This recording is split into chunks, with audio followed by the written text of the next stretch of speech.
too few people in the world are doing it right now. And I believe that it is hard, but it is worth it. So thank you for doing this, and I hope you find the day challenging, but ultimately really rewarding. So have a good time. Thank you, Clea. I want you to think about what you hope for yourself, not just for this experience, but for life for you when you leave these walls. One of the things that's so special about our community is our diversity, and it's the time we take to come together as a community to have conversations like this and experiences like this that really celebrate how important cultural identity is at Bunker Hill Community College. Some of you may know I recently passed my 24th year anniversary at the college, and I have to thank you. I have to tell you, I could never have left here so long without having met such amazing students. As students, you inspire us, you inspire me, and it's kept me going for 24 years. But one of the greatest things that's happened recently is our new Dean of Students came. Not so new anymore, probably we're 3 years in now, aren't we, I think? So, but one of the nice things that Julie's brought to this institution is a real desire for us to extend our reach and the impact of leadership training to all of the students. And look at what happens. We put an invitation out to the entire community, and well over 100 people show up. So part of the reason you are here, a big part of the reason you're here, is from the advocacy of your Dean of Students. So it gives me great pleasure to introduce Dr. Julie Upkins.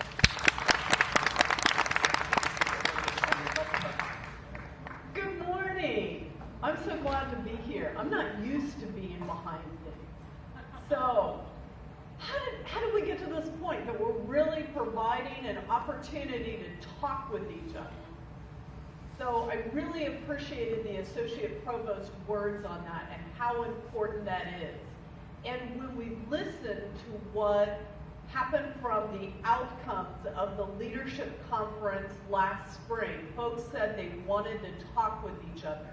So what we did is we went to the research and we said, who's doing this best?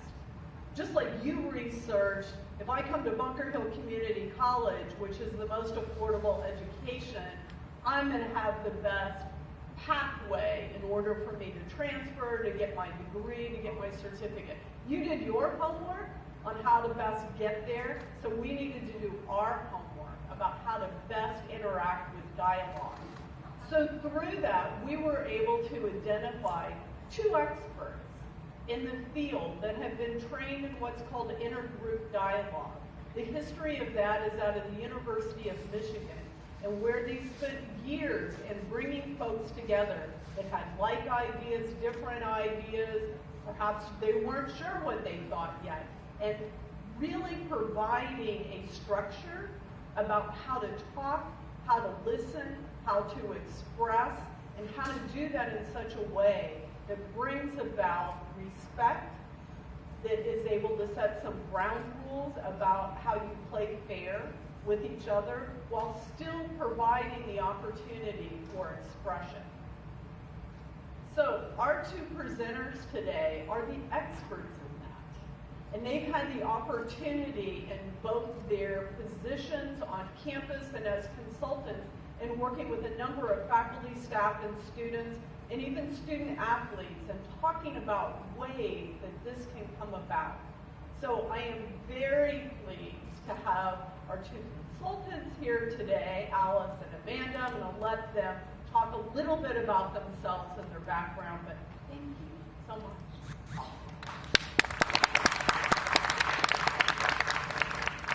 Okay, good morning. Good morning. I don't know how y'all do it in Boston, but in Indiana, we're a little louder than that. So good morning. Good morning. There we go. Awesome. All right. Before we get us started, I need everyone to do me a favor. Can we do that? Can I have everybody stand up for me? Let's get that blood going.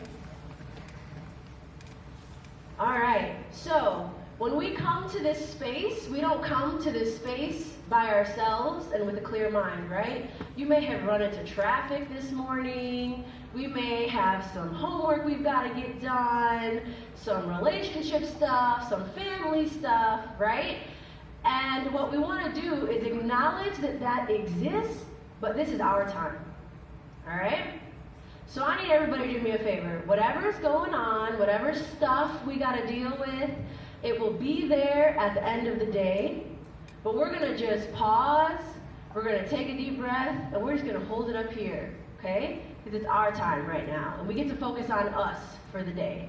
So let's think in your mind what we need to pause, relationships, homework, family, traffic, whatever it is, so you can be present with us. Let's take a deep breath. Let it out. All right, are we here? We're here. All right, thank you. Go ahead and have a seat. Before we get started, we always like to acknowledge the land and space that we occupy and pay respects to the indigenous peoples of the spaces that we enter into. So we want to pay respects to the indigenous peoples of Massachusetts and the indigenous people of Boston, and we'd like to extend that respect to any indigenous folks that are here with us today in the room. We believe also in acknowledging our ancestors and the people that came before us that toiled their bodies so that we could be here to be able to focus on ourselves and our minds. Okay, so I want to be very intentional about that. Our goal today is to exercise our minds so that we can exchange ideas, exchange understanding, and learn here together today. But I know I couldn't be here if it wasn't for the people before me. So we want to spend some time acknowledging that. Can we do that? All right, thank you. So, a little bit about us. My name is Amanda Bonilla. I come to you from Indiana. I don't know if you know anything about that place. Does anybody know anything from Indiana? Anyone from Indiana? Huh? Nah. He said nah. All right, that's fine. I'll represent being a Hoosier by myself. I'm a first-generation college student, the proud daughter of a Puerto Rican father and a Mexican mother. I consider myself Mexican, and I am excited to be in this space with you all in Boston. And Alice and I have a lot of exciting things to do with you today, but I'm going to go ahead and let her introduce herself so we can just go ahead and get on with the program. Thank you. Good morning, good morning. So my name is Alice. I'm very happy to be here. Have worked in higher education in a couple of different realms, both diversity and inclusion, civility and dialogue. I'm currently a Title IX coordinator, but I think there's an interesting kind of intersection there. I live in Chicago, Illinois, and we're going to keep the introductions brief and get into the work. I hope you can already tell we're both very intense about that. So no more about me, we'll get into the work. Also, I have this, Alice.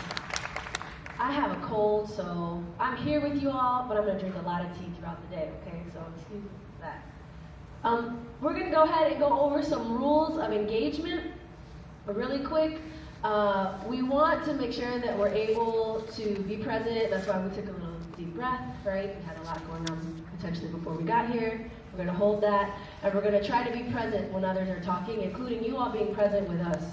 I come from a call and response culture, so if we're saying something and you drive with it, some head nods, some that works for me, okay? Let me know that we're not alone up here on the stage, okay? Next, again, participate to your fullest ability. If you need to leave, use the restroom, take a phone call, we honor that, we respect that. Do that as you need, and try to be as fully present as you're able, but if you need to excuse yourself, we welcome that as well. This third one I think is important as we talk about this idea of exchanging experiences and having conversations and getting into discussions and dialogues. What's said here stays here, but what's learned here leaves, okay? And if we want to start to get into this space of exchange of conversations and experiences, there's got to be a certain level of trust that exists for that, right? And if we feel like what we're sharing about our experience might leave this space, it's going to put up a little bit of a wall, right? We're not going to be able to be as vulnerable as we could be if we knew that our stories were held here, okay? So I challenge you to take what's learned here and those lessons and let that leave this room, but what's said here stays, right? We're the ones that got up on a Friday morning. We're the ones that get to keep those stories here with us in this space. But the lessons, we hope that you take those with you. 3 and then me, share the mic. All right, as we do some group work at your tables, myself and Alice will also be coming around and giving you the mic and whatnot. I want you to think of, if you're really excited to share, but you start to notice I'm the only one sharing, do the 3 and then me. Let 3 other people talk before you speak so we can try to get as many voices into this space as possible. And then last and most importantly, solidarity snaps. Can I get some snaps out in the audience? Everybody get those fingers warmed up. It's a little cold in here. Yeah. All right, again, we know this is a large group, and we're not all going to be able to contribute in terms of speaking, in terms of time, but we want you to know that we still want you to be able to participate, and it doesn't always have to be verbally, right? We can connect with what people are saying by letting them know they're not alone, by giving them some snaps. There may be something that we say up here, but you don't want to interrupt us, so you can give us some snaps. You'll notice that we will do that to you all as you're saying things, so that when you're sharing, you know that we're with you, but we want you to keep the mic, so we'll give you some snaps. So we want to practice solidarity snaps. Can we do that? Yeah. All right.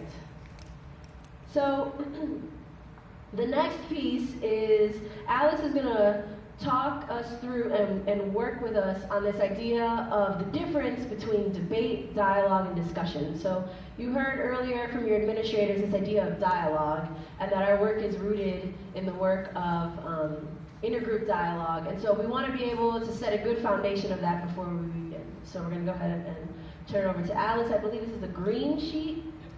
Yeah, so it's a green sheet that looks like this. There we go.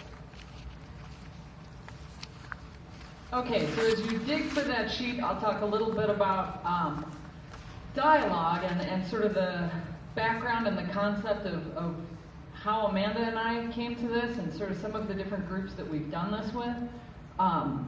You'll see that we're asking you to do something a little bit different than is typical in our society. And so we'll lay that out for you. We'll sort of build that together, that space, what it looks like, what you have to do to get there. But know that we've done this with a lot of different groups of people. We've done this with students, much like yourselves. We've done this with athletes, student athletes, who I think athletics is an interesting space for diversity and inclusion work. We've done it with employees, hopelessly disgruntled and disempowered, looking to find and figure out how they can get their voice back, re-engage. So we've done this with a lot of different groups of people. It comes out of the University of Michigan, as Dr. Elkins said, and it came actually during the time of affirmative action. So there was a Supreme Court case that was looking at whether white students were being discriminated against by the policies of affirmative action. So as you could imagine, on the University of Michigan's campus, there was a tremendous amount of tension. And so the administrators, the students, the faculty, everybody involved there said, we really need to do something dramatic to reclaim our campus. And we have to hear both sides. And so they realized they had to do something kind of big and kind of blow up the way the communication was being done. I think you can certainly see that in our country right now, we're in a similar position where we need to do something different, we need to do something big. And so we'll explain and lay out some of how to get there, but I will say, I consider it like a deep privilege that we get to do this work, because when you see someone find their voice, it's one of the most powerful things in the world. And when you see someone also learn when to step back and focus on the listening aspect. And so today we're going to talk about both things, okay? To get us, this first page, this green page, is extremely important in terms of laying out some of how we get there, okay? So I'm going to need some volunteers. You'll see that with Amanda and I, we don't want to just take up the stage and talk about us. We want this to be about you. We want it to be about us together. So if I could get some volunteers to read the various, so we'll start with safety. So if someone could volunteer to read, and Amanda will bring you a mic.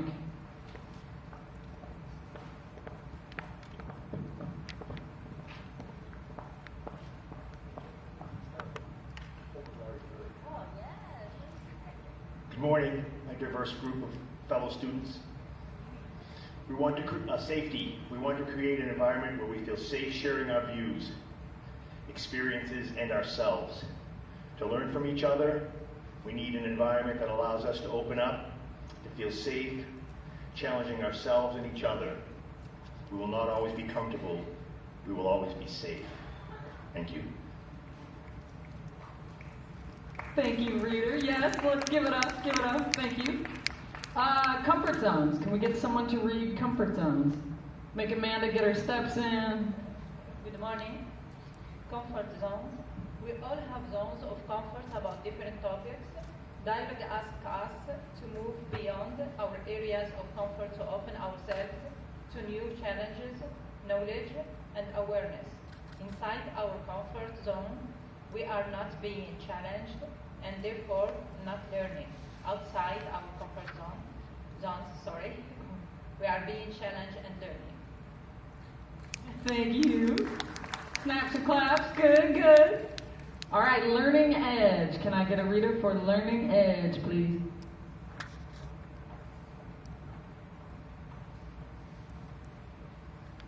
We call the edge of our comfort zone the learning edge. When we are on the learning edge, we are most open to expanding our knowledge and understanding.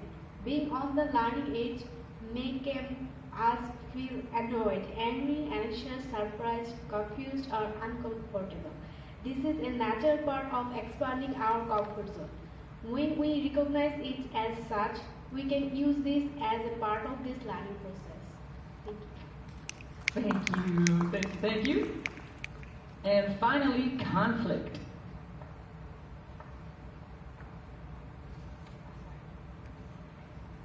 My friend, my buddy. Conflict. Conflict of opinion, viewpoint, and understanding is a normal and beneficial part of the dialogue process. It will take place in a various ways within the group. We are more likely to work with conflict when we feel safe and feel that people are committed to learning from conflict present in dialogue. Thank you, thank you. Thank you to my readers. And I'm gonna do one more microphone thing. So what are some general thoughts on that, on this sheet? What did you all think reading that?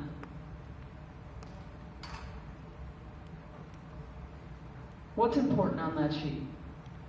What jumped out at you?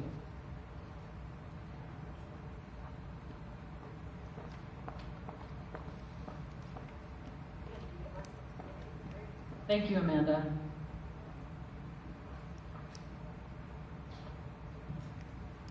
Hi. So I think what's important is the learning edge. When I heard that, I was like, this is me when I'm starting to learn something new. It's like, yeah, it's challenging and it's this way because I just moved to the United States 2 years ago. So everything is new, the language, the people, the culture, everything. And of course, it's not my comfort zone. Yeah. When I can't express myself in the same exact way, I'll do it in my own language. Yes. So this is how we learn. It's like when you go out from your comfort zone. Thank you so much for that. Thank you. Other thoughts? Up here, Amanda. Raise your hand high.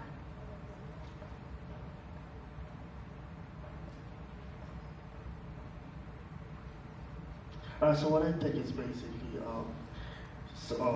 sometimes we always are in our comfort zone, and we're not really open up to people, to understand them, and to, learn from them as they're gonna teach us some stuff. And sometimes, like, we need to go out of our comfort zone and be very extroverted, and in order to learn from people. Yes. Thank you so much. Yeah. Good. Please feel free to. Oh, yes. Go ahead, please. Thank you. So what I wanted to say is that what I realized is that a good dialogue is not just getting out of your comfort zone, because this is what most people mention, but you also have to create a good environment for other people to share with you. Like, you have to feel comfortable, but you have to make others feel comfortable too. Yes. And respect everybody's opinion, because by the end, we don't all have to think the same. Yes, thank you. Beautifully said. If at any time, by the way, you want to say something, raise your hand. Again, we want this to be dialogue. We don't want to talk at you. We want to talk with you. Okay. I think you all highlighted some of the same key stuff that to me is so important about this handout. Right? The idea of safety, and not even just your own safety, right? But keeping in mind, to your point, how am I in terms of others being comfortable sharing their story with me, right? I know Amanda and I often talk about, like, in certain situations where I'm vulnerable, if someone asks me a question, there's 3 different levels I may give them. Like the nothing level, I'll kind of give you some stuff about my reality, and then here's the real vulnerable answer, the real answer, right? So this piece about safety is important. I love that last line there. We will not always be comfortable, but we will always be safe. I think often this gets conflated. If I don't like something someone is saying, I have every right not to like it, but it doesn't mean I'm not safe, right? And sometimes people will, I think, stop the conversation by saying, I don't feel safe, right? When the actual situation is, I don't feel comfortable. And what we encourage with not feeling comfortable is the opposite of what society encourages. So we encourage that you sit in it, right? We don't encourage, like, I'm uncomfortable, get it away. We say, okay, I'm uncomfortable, I gotta sit with this and figure out why and what's coming up for me. In your responses, you all talked a lot about the comfort zone and the learning edge piece. You have to be willing to stretch, We're not asking you to give up, your identity or your non-negotiables, things that are important to you that you will not bend on. You do not have to give those up at all. But we ask you to come to the space with a willingness to stretch. You can feel it when you're on the learning edge. You can feel it in your body. There's maybe your heart starts pounding, or you can feel it. There's a static, there's a friction you can feel. And again, we're gonna kind of say, sit in it. A lot of times we tend to not like that, right? I want to get away from the thing that is making me mad. And we're gonna do this a little bit differently. We're gonna say, stay there. Just stay there with us, right? I love the language of the learning edge. I think that language is so important to, like, name that feeling, right? That thing that happens. And conflict, the last point there, I really agree that in terms of our American society right now, you see the screaming and the finger pointing and that's not productive conflict. It's okay to have conflict. We should all have different ways that we think about things and different opinions and different ideas. But, you know, again, how can we be productive in terms of our conflict? And that leads us to the next handout, which is the blue one. I'm going to actually just give you a moment and let you read that. So the columns are discussion, and so then that left column goes through some information about what is a discussion, a debate, the middle column, what is a debate, and then the right column, dialogue. What are we looking for here? So take a moment and read that, and then we'll talk about it.